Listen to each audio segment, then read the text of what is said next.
हमारे 2 भाई और थे, तो उसमें से हमारे 2 लोगों के जूते जल गए, लेकिन हमको पता ही नहीं चला, इतने बातों में मस्त थे। वो हमारा प्यार था, वो हमारा जहेज था। हम लोग वैचारिक बातें भी करते हैं, जब आपस में मिल जाते हैं तो एक दूसरों से मस्ती से बात भी करते हैं, वो है जहेज। साथियों, एक बार खून का रिश्ता फीका पड़ सकता है, लेकिन जहेज से जो रिश्ता जोड़ के रखता है वो रिश्ता कभी भी फीका नहीं पड़ता। साथियों, मेरे युवा साथियों, आज जयस ने मुझ जैसे युवाओं को बोलना सिखाया। मुझ जैसे कई युवा आज कलेक्टर से सीधी बात करते हैं, एसपी से सीधी बात करते हैं, टीआई से सीधी बात करते हैं। एक दौर वो था जब जनपद में भी लोग घुसने से डरते थे, और अभी हमारे युवा बोलने लगे हैं, चाहे वो 5वीं अनुसूची की बात हो, चाहे वो पैसा एक्ट की बात हो। पैसा अभी सरकार ने लागू किया है, सिर्फ ढोंग करने का काम किया है। ओरिजिनल रूप में पैसा जिस रूप में होना चाहिए वो पैसा हमको अभी तक नहीं मिला है। साथियों, और मैं आप सभी युवाओं को इस बात के लिए भी बधाई देना चाहता हूं कि देश में अगर आदिवासी राष्ट्रपति बनी है तो वो जय युवाओं की देन है। इंदौर के भारद्वाज चौराहे पर कंका भील की अगर मूर्ति लगी है तो वो आदिवासी युवाओं और जय युवाओं की देन है। अगर राज्यसभा सांसद हमारे क्षेत्र से अगर किसी को बनाया है तो वो जय युवाओं की देन है। अनुसूचित जनजाति आयोग का अध्यक्ष किसी को बनाया है तो वो जय युवाओं की देन है। कुछ लोग बोलते हैं इन लोगों ने क्या किया, अरे हम ही लोग हैं कि एक आदिवासी राष्ट्रपति बनाने पे आप लोगों को मजबूर कर दिया।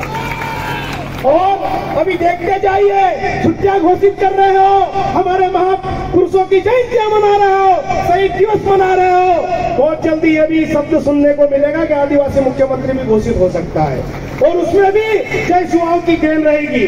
कई लोग बोलते हैं ये बिखर चुके हैं, कई लोग बोलते हैं ये टूट चुके हैं, लेकिन जयस का एक भी युवा अगर किसी भी चौराहे पे खड़ा हो जाता है तो वो 10,000 के बराबर काम करता है। और कई लोग बोलते हैं, सभी राजनीतिक दलों की बातें आती है, पेपरों में पढ़ते हैं, टीवी में देखते हैं, बोलते हैं जयस अब खत्म हो गया है।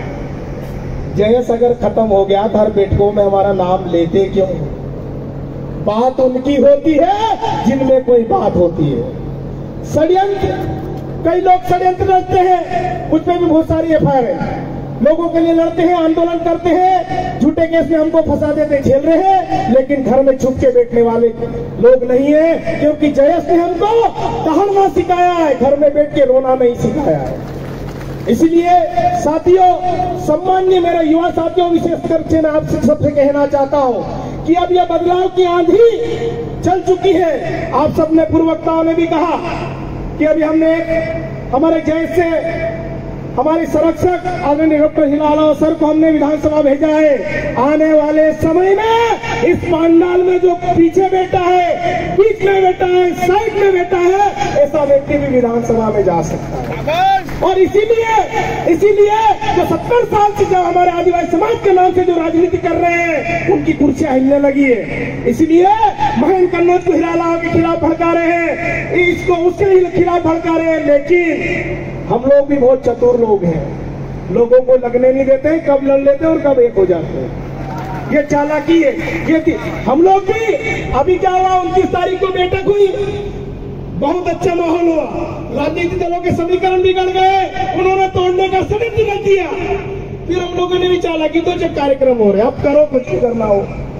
तो साथियों, अगर दुश्मन दिमाग से अगर कोई प्लानिंग कर रहा है तो हम लोग भी प्लानिंग करना जानते हैं। ये सभी लोगों को मैं कहना चाहता हूं जो लोग हमको तोड़ने का प्रयास कर रहे हैं। हम लोग मिट्टी में दबे वो बीज है, जितनी मिट्टी डालोगे हम उतनी तेजी से बाहर निकल कर आएंगे, हम वो लोग हैं। इसलिए साथियों, चाहे वो बिरसा मुंडा का वाक्य हो, चाहे वो हमारे टंट्या भील का वाक्य हो, चाहे राघोजी भांगरे जी का हो, चाहे रघुनाथ शाह शंकर शाह की बात हो, चाहे वो गोंडवाना की बात हो, चाहे वो भील प्रदेश की बात हो, चाहे वो मालवा निमाड़ की बात हो, जब आदिवासी समाज की कोई बात आए तो एक ही शब्द निकलना चाहे, हम आखा एक से एक तीर एक कमान, सब आदिवासी एक समान बोलते सब है, लेकिन उसको वास्तविक रूप से हम सबको लाना पड़ेगा।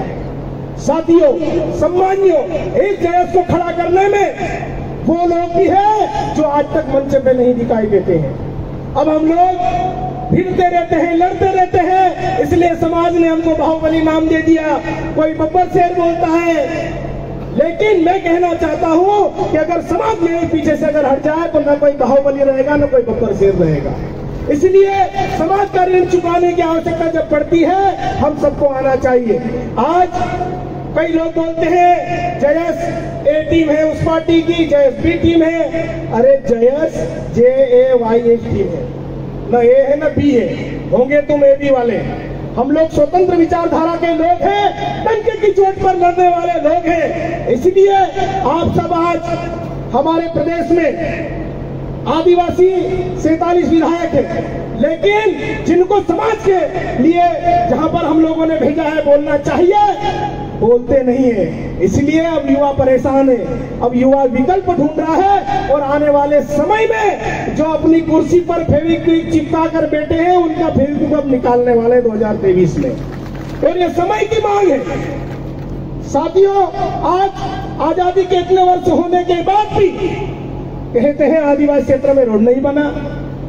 आज भी आदिवासी क्षेत्र में मूलभूत सुविधाओं का अभाव है। मैं जय युवाओं को मैं धन्यवाद देना चाहता हूं, उनके हौसले जुनून को मैं सलाम करना चाहता हूं, सल्यूट करना चाहता हूं। आज चाहे वो धार हो, चाहे वो बड़वानी हो, चाहे वो झाबुआ अलीराजपुर हो, चाहे वो खरगोन हो, बैतूल हो, मंडला हो, चाहे हमारा कोई सा भी एरिया हो, अगर हमारे समाज के दबे कुचले व्यक्ति पे अगर कोई उंगली उठाता है, आवाज उठाता, खाली चिंता भी बोल देता है, तो हमारा देश युवा वहां पर पहुंच जाता है, और सामने वाले को भी एक खौफ पैदा हो गया है कि जैसे शोले में डायलॉग है कि बच्चे चुप रह जाने तो गब्बर सिंह आ जाएगा। अभी उसका उल्टा हो गया है कि अभी इन पे जुल्म करना बंद कर दो, वरना देश हुआ आ जाएगा। ये परिवर्तन आया है, ये समाज में एक सैलाब आया है।